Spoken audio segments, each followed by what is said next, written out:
दोस्तों, आज से 25 साल पहले इंडिया की हिस्ट्री का सबसे बड़ा और आखिरी प्लेन हाईजैकिंग थी एयर इंडिया IC-814। 24 दिसंबर 1999 को काठमांडू नेपाल से नई दिल्ली के लिए उड़ान भरता है इंडियन एयरलाइंस का फ्लाइट IC-814, जिसमें 179 यात्री और 11 क्रू मेंबर सवार थे। आमतौर पर ये दूरी 1.5 से 2 घंटा में तय करती है। ये किसी को पता नहीं है कि ये दूरी अब 7 दिन का हो चुका है। जी हाँ दोस्तों, विमान उड़ान भरने के कुछ समय बाद विमान में खाना दिया जा रहा था। उसी समय गन पॉइंट पर 5 मुखाधारी आतंकवादी विमान को हाईजैक कर चुके थे। दूसरी ओर इंडियन ATC को पता चलता है 5 बजे के आसपास विमान अपहरण के बारे में। शाम 6:04 पर इंडियन ATC फ्लाइट IC-814 के साथ कांटेक्ट करते हैं। कैप्टन बताते हैं कि उनको लाहौर में लैंडिंग का परमिशन नहीं मिला। आप भारत सरकार की ओर से बात करो ताकि हमें लाहौर में लैंडिंग की परमिशन दे, क्योंकि हाईजैकर धमकियां दे रहे हैं पैसेंजर को मारने के लिए। भारत सरकार की कोशिश के बावजूद लाहौर में परमिशन नहीं मिलता है। कैप्टन देवीसरण ने प्लेन हाईजैकर्स को बताया कि प्लेन में फ्यूल कम हो रहा है, हमें पास में किसी एयरपोर्ट में प्लेन को उतारना है रिफ्यूलिंग के लिए। और इसमें कैप्टन देवीसरण हाईजैकर्स को कन्विंस करने में सक्सेस हो जाते हैं। कुछ देर बाद प्लेन 7 बजे के आसपास अमृतसर के एयरपोर्ट पे लैंड करता है।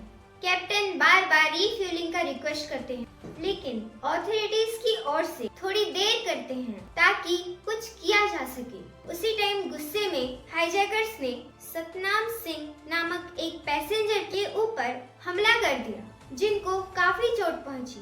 बाद में विमान बिना रिफ्यूलिंग के उड़ान भरता है। आतंकवादियों की धमकी 7:49 PM को अमृतसर से उड़ान भरने की कुछ समय बाद कैप्टन देवीसरण मैसेज करते हैं ATC को, वी आर ऑल डाइंग, मतलब हम सब मरने वाले हैं। विमान अमृतसर से लाहौर की तरफ उड़ान भरता है और फिर से लाहौर ATC लैंडिंग के लिए परमिशन नहीं देता है। उसके साथ एयरपोर्ट की सारी लाइटें ऑफ कर दी जाती हैं। हाईजैकर के प्रेशर के कारण कैप्टन देवीसरण प्लेन को लैंडिंग के लिए नीचे लाते हैं। पता चलता है कि वो जहाँ पर लैंडिंग कर रहे हैं वो एक हाईवे है। उसके बाद फाइनल रिक्वेस्ट करते हैं पाकिस्तान ATC को कि हमें परमिशन दे लैंडिंग के लिए, नहीं तो हाईवे में क्रैश लैंड कर जाएंगे। फाइनली लाहौर ATC ने प्लेन को लैंडिंग के लिए परमिशन दे देती है और 8:07 पर लाहौर एयरपोर्ट पे लैंड करती है। इंडिया की तरफ से बोला जाता है अब प्लेन को उड़ने मत देना। कुछ समय के बाद प्लेन में रिफ्यूलिंग कर दी जाती है और पूरी प्लेन को पाकिस्तानी कमांडो घेर लेते हैं। उसके साथ एयरपोर्ट की सारी लाइटें बंद कर दी जाती हैं। उसी टाइम और एक पैसेंजर पर हमला किया जाता है, वो है रुपेन कटियाल। गंभीर चोट के कारण बाद में उनका देहांत हो जाता है। सारी लाइटों के बंद होने के बावजूद प्लेन टेक ऑफ करता है ओमान के लिए, लेकिन वहाँ भी रिजेक्शन मिलता है। फाइनली रात को 3 बजे दुबई के अल-मिनार एयरपोर्ट पर लैंडिंग होती है। यहाँ पर कुछ नेगोशिएशंस के बाद फाइनली हाईजैकर्स 26 पैसेंजर को रिलीज करते हैं। उसके एक दिन बाद प्लेन फिर से टेक ऑफ करता है अफगानिस्तान की ओर।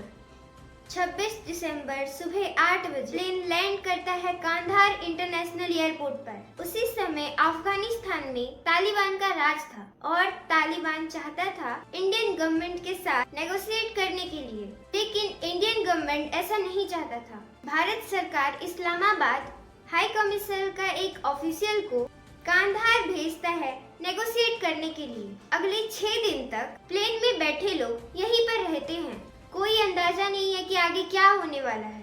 प्लेन के चारों तरफ घेर लिया है तालिबानों के लोगों ने, जिन्होंने हथियार पकड़ रखा था ताकि भारत सरकार खुद का ऑपरेशन नहीं चला पाए। ये है 1999 की बात, जिस साल कारगिल युद्ध भी चल रहा था। फिर से कांधार में हाईजैकर्स ने डिमांड रखी 36 कैदियों के रिहा करने और $200 मिलियन यानी 1650 करोड़ रुपीस। तालिबान क्लियरली मना कर देता है कि इंडिया कोई रेस्क्यू ऑपरेशन कंडक्ट करने नहीं देगा, जो भी होगा हम तुम्हारे तरफ से नेगोशिएट कर लेंगे। उस वक्त के रॉ चीफ AS डुलट जम्मू में पहुंचते हैं। 30 दिसंबर को चीफ मिनिस्टर फारूक अब्दुल्ला को कन्विंस करने की कोशिश करते हैं, जो कैदी यहाँ पर हैं उन्हें रिलीज कर दो।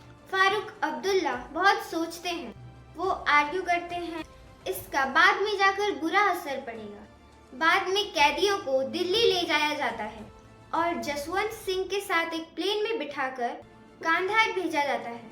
अगले दिन 31 दिसंबर को हाईजैकर्स की ये डिमांड सुन ली जाती है और 3 कैदियों को रिलीज कर दिया जाता है कांधार में। दूसरी तरफ हाईजैकर्स भी प्लेन में बैठे पैसेंजर्स को रिलीज कर देते हैं। On December 31st, 1999, the hostages were finally freed.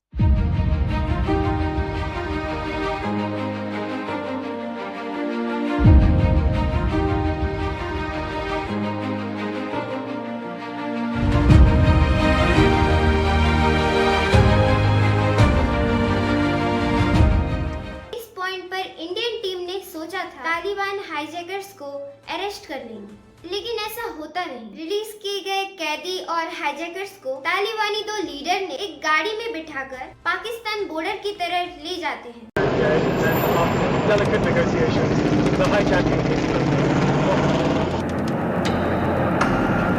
अब तक क्लियर हो गया था इंडिया कि पाकिस्तान किस तरह से शामिल था इस हाईजैकिंग में। इस कहानी को लेकर एक अच्छी खबर जरूर है, वो है आज के दिन तक इसके बाद हमारे देश में हाईजैकिंग इंसिडेंट नहीं हुआ है और ये सब मुमकिन हुआ एविएशन इंडस्ट्री में ग्रोथ के कारण। जय हिंद, हिंदुस्तान जिंदाबाद।